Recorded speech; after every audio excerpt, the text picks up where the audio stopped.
physically, emotionally, and spiritually. And I'm very proud to be affiliated with a ministry back in Lynchburg that does just that very thing with the Blue Ridge Pregnancy Center. And so thank you for acknowledging that. And I do agree with her that we do need to, people need to work together and to understand and to truly seek out what is true, so that we can be better responsible for the things that we have to be responsible for with life, and not to take these things for granted. And just a couple of things. I know she brought up the question of when does life actually begin. And if I could quote to you the textbooks that are used in colleges, not just Christian colleges, but secular colleges all around the country, to give evidence to back up my claim. It says the development of a human being begins with fertilization, a process by which the sperm from the male and the egg from the female unite to rise to give a new organism. That's from Langman's embryology textbook. From the Essentials of Human Embryology textbook, it's quoted, human development begins after the union of male and female gametes or germ cells during a process known as fertilization or conception. And then one last textbook that's majorly used, these are not rare textbooks, but the primary ones used around the country, Human Embryology, and says although life is a continuous process, fertilization is a critical landmark because under ordinary circumstances, a new genetically distinct organism is thereby formed. The embryo now exists as a genetic unity. And I do have to give commendation once again to Frida that, again, the first time I've been in this environment where she acknowledges fetal development. And by the 12th week, the baby has a heartbeat, detectable brain waves, distinct fingerprints, complete and functioning organ system. And then from that point, the child just continues to grow. Nothing else is added in.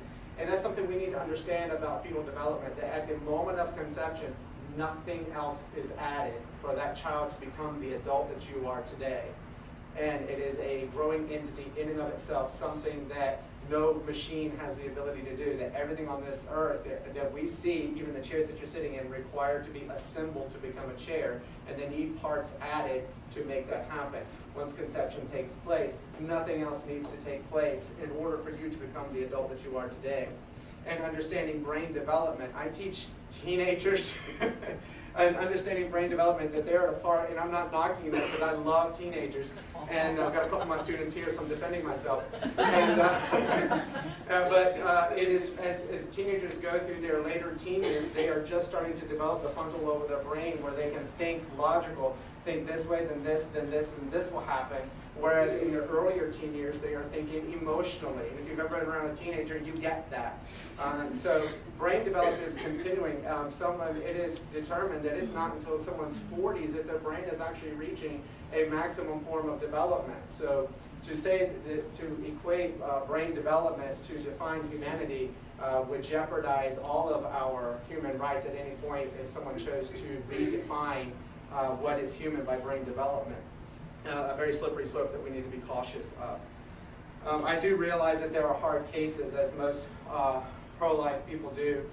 We realize the cases of, the rape, the incest, those who were born with handicaps, and those are, just for the sake of argument, those comprise of only about 4% of all abortions of the 1.6 million that are being performed this year. Those hard cases will only comprise to about 4% of those. So what do we do with all the other 96% that are being performed for various other reasons as opposed to these hard cases? And I can get it, just for the sake of time, I can't get into my stand on the hard cases at this point. And also understand that there is the fact that women still die from legal abortions. Because something is not, just because something is legal does not make it safe. Carol Everett, a former abortion clinic owner, talks about the number of women that died, not masses now, please don't misunderstand me, I'm talking about masses of women. I'm talking about the women that do die from legal abortions that today, but just because something is safe doesn't make, just because something is legal doesn't make it safe. Let me find that quote. Mary Cauldron, a former medical director of Planned Parenthood, pointed out in a 1960 article in the American Journal of Public Health, deaths from illegal abortions were extremely low because of two factors: the widespread introduction of antibiotics and the fact that reputable physicians were the ones primarily performing illegal abortions. I'm not denying the fact that women did take their own health care in their own hands in the privacy of their own homes and then suffered severe ramifications for that. But people today are still making serious health decisions in their own privacy of their own homes and suffering severe ramifications for that as well. But even Planned Parenthood acknowledges that during the time of when abortion was illegal, physicians were the ones primarily performing those illegal abortions within their own offices. So therefore, there has been the exaggeration of the number of women that have died from illegal abortions. And so I would like to continue to see that the recognition that that abortion is still a dangerous procedure for women, and that there is still the risk of their life to be taken as they make that decision. And I'm up on time? You're I'm good? Yeah. Is it done? 20 seconds. 20 seconds. I also understand that there is unintended pregnancies. You were saying you conceived both of your children while trying to prevent just that, and I know 2 women that have 4 children each, and all of their children were conceived while they were trying to prevent conception from taking place. And so I think most of us in this room probably wouldn't be here today if birth control were actually effective. And so to understand that when you get involved with certain activities, there are unexpected responsibilities that you must take. As I said before, my brother volunteered to serve our country in the armed forces, but it is not his intention to get killed. But do our soldiers lay their lives on the line every day? Absolutely. And that's an unintended consequence to a choice that they have made. So when you choose to be sexually active, you must then take on the responsibility for the consequences of that decision.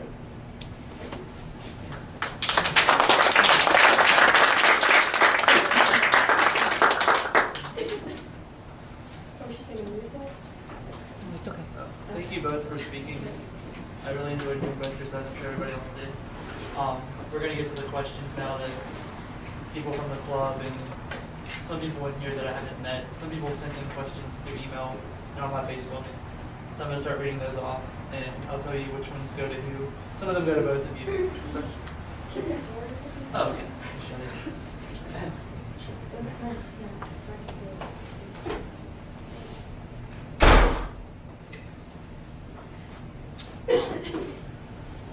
Let's see. And we'll give you about 5 minutes each to answer these questions. If someone else, Frida, if you answer a question, and Mr. Donovan, you have a comment or rebuttal to her answer, you have 3 minutes to respond. And you all have been doing really well, so yeah, I mean, if you need an extra minute, I don't mind. Like, it's not like you're fighting and yelling at each other. Let me get my timer on here again. All right. First question. This is what somebody wanted both of you to answer.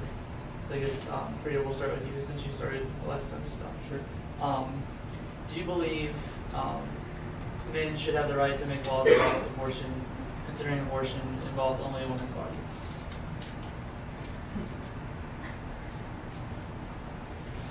Well, what I believe, at least in the state of Virginia, as I said, we have the strongest separation of church and state. I think the appropriate place for the abortion to be addressed is actually under the Department of Health Professions and the Board of Medicine. And I forgot to mention earlier that I was appointed to a state advisory board. It was for midwifery. It was under the Department of Professions. And when you have those advisory boards, that's when you bring together what's called the stakeholders, which are the doctors, the lawyers, the consumer representatives. I was the consumer representative on the board. The insurance people and the general public are allowed to come to these meetings, and they discuss in a thoughtful way what the implications are. And I think we've learned recently when the legislatures who are very pressed with time try and make those laws on the floor of the General Assembly, they often don't look at all how the ramifications are. And that's why there's the advisory boards, there's reports. When you're on advisory board, you get these big reports that you read before you get together and discuss. And so whether it's men or women, the people who should be involved with making the advice for the laws should be the people who are the professionals along with the consumer representatives that gather together to figure out what's the best way to protect the public's interests and the well-being of people. I can answer that rather simply. Arguments do not have gender. Just because if we were talking about women's attire or choosing your ice cream flavor and things like that, that is a more subjective opinion-based thing. But when we're talking about a moral argument such as life and death, those type of arguments, regardless of whether a man can carry a pregnancy or not, when we talk about the issue of life and death, those type of arguments do not have gender and are not gender specific. So to focus on whether men should have a right to say that would be focusing more on a gender as opposed to the issue of what is the unborn. But from a man, I would say, and from previously being unborn, I would say that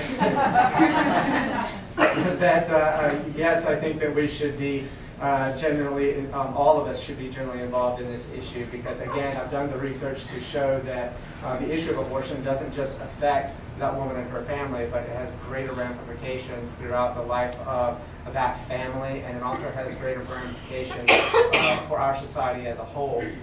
And so, yes, I think that we should be. And also, since a woman cannot spontaneously conceive, that at some point a man has to be responsible, I would say that yes, it just gives a man just as much a right to be involved in this issue. Is that good for both of you? Do you want to rebuttal for the other Yes, person? you guys? Okay. All right, next question is for you, Tom. Sure. This one was sent in. It has to do with in vitro fertilization, which I'm not sure. That's where you have a, correct me if I'm wrong, so you have an egg that's already been fertilized and you freeze it for someone else to use. Right. Well, not frozen. Well, in this case, we're talking about it.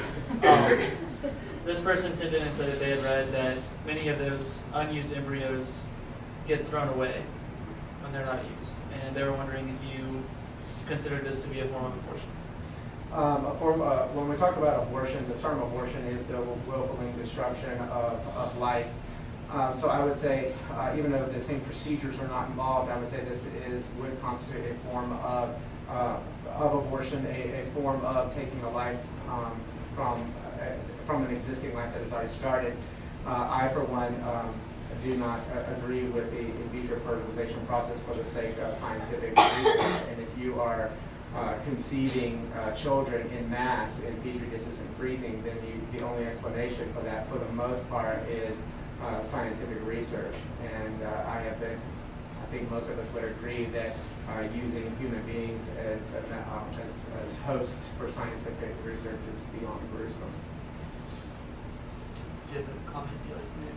Yeah, I just have a different perspective than that, which is when you look at the cell development at that an embryo, I do not see an embryo as a human life. I see the potential for life there. And for me, because I see God as being miraculous and how science unfolds, if there's a way that we can use embryonic stem cell research to help people who've been harmed serving our country, who are paralyzed to walk again, or to grow liver for liver transplant, or do something that's going to enhance our well-being, to me that's a blessing and a gift and one that should be realized. But again, like I said, that's my personal belief. But besides that, I also think that there needs to be a separation between church and state, too, as far as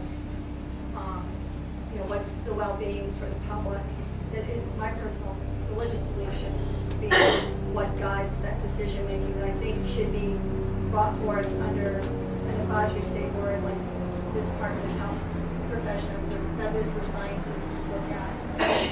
Because religion would have held us back a long time ago from developing where we are. It used to be where they could do autopsies and learn how the body functioned, and that was a big deal at that time. So I trust God all the time. Tom, do you have any comment on what she said? Oh, if I may, just Sure. Yes.